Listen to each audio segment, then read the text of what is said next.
Gusto mo o mahal mo na? Ano nga ba ang pagkakaiba? It's time for Untamed Emotions.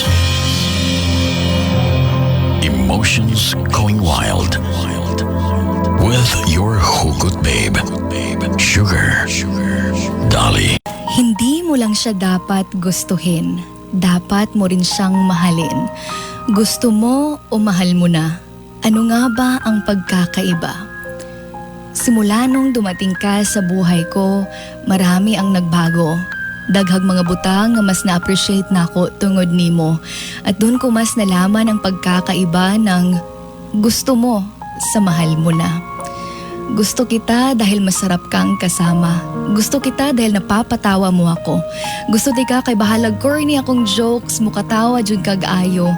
Gusto kita dahil nagkakasundo tayo sa mga bagay-bagay. Gusto ti ka kay bahalag asa ko moadto ginasuportahan jud ko nimo. Gusto kita dahil pareho tayo ng paboritong pagkain. Ikaw yung pangarap ko noon pa. Lahat ng gusto ko, taglay mo.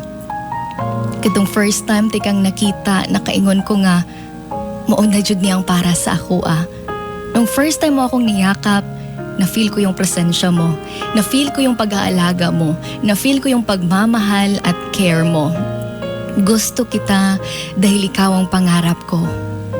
Kagaya na lang ng pangarap natin na umasenso sa buhay.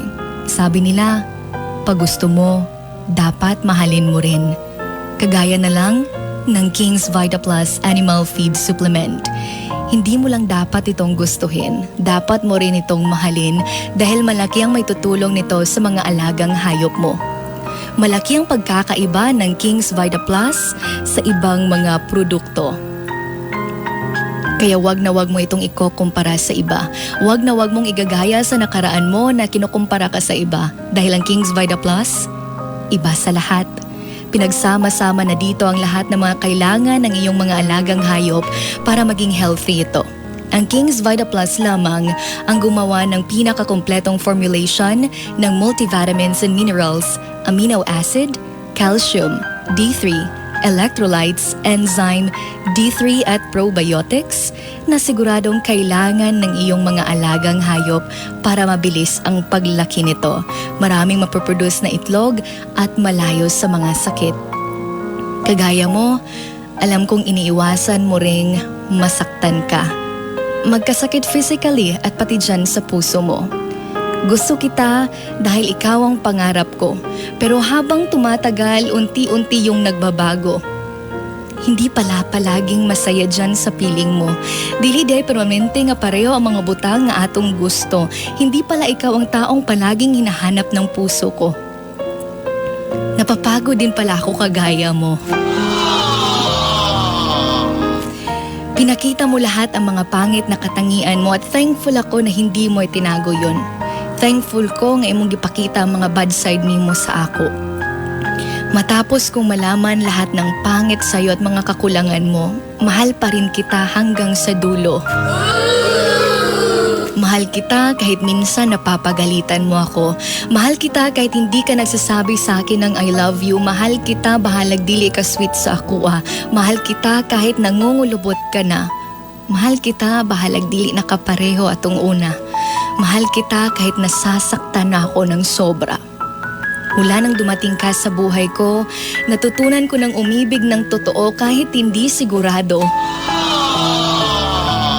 Yung mga bagay na hindi ko gusto, minahal ko dahil sa'yo. Kaya mahalin mo yung taong hindi ka susukuan, yung taong hindi lang sweet sa umpusa, yung taong minahal ka dahil mahal ka, hindi dahil ginagamit ka. Yung taong ikaw yung pipiliin kahit hindi mo pipilitin. Yung taong ipaparamdam sa'yo araw-araw kung gaano ka kaimportante sa kanya. Kung alam lang siguro natin kung sino talaga yung taong nakalaan para sa atin, siguro hindi na natin kailangang masaktan pa. Siguro hindi na natin kailangang ipagsiksikan pa ang ating mga sarili kasi alam na natin na siya na. Kaso hindi ganun kadali eh. Kailangan mo munang maranasan kung gaano masaktan para mahimo kang kusgan.